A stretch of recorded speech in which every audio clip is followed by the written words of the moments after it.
So, kita nyo naman, sobrang creamy. Sarap. Sarap. Hi guys, nandito tayo ngayon sa Blas Opre dito sa Bulihan. Meron kami nakita dito na Singaporean restaurant. Bagong-bago pa lang siya at gusto namin subukan. Nag-soft opening sila nitong first week ng December at sa pagkakaalam ko, sila ang unang Singaporean cuisine restaurant dito sa Malolos. Meron silang alfresco at meron din silang air-conditioned dining area. So nag-order tayo ng Shava Signature Laksa, ng salted egg chicken, lemon glazed chicken. Try na natin tong Shava Singaporean Laksa. So kita nyo naman, sobrang creamy. Sarap. Sarap.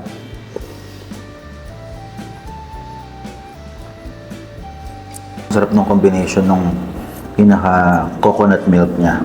Yung coco milk. Tsaka ng mga spices. One of the best. Sarap, sobra. Gusto ko to.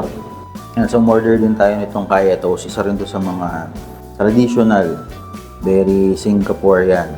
Tapos, yung egg, ika-crack natin. Tapos, para siyang malasado. Tapos, lalagyan natin siya ng dark sauce. Tapos, tsaka natin siya isasaw-saw.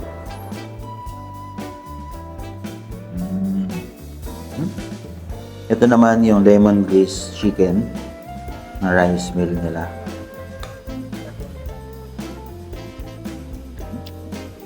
Sarap. Tama-tama lang timpla sa akin.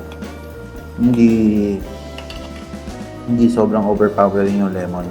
Kasi meron mga lemon glaze na concentrated lemon yung ginamit pero sobrang tapang talaga. Ito tama-tama lang.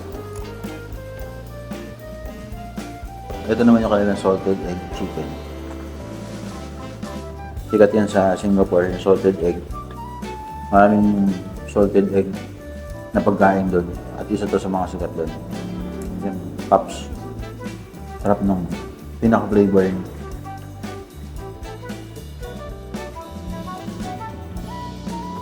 Ito naman yung kanilang egg tart. Ganda ng texture ng loob.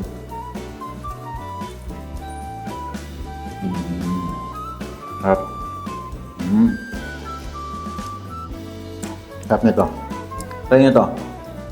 Medyo mas matamis siya ng konti sa usual egg tart. Pero pang Pinoy, mas gugustuhan nyo to. Medyo mas matamis siya. Sarap.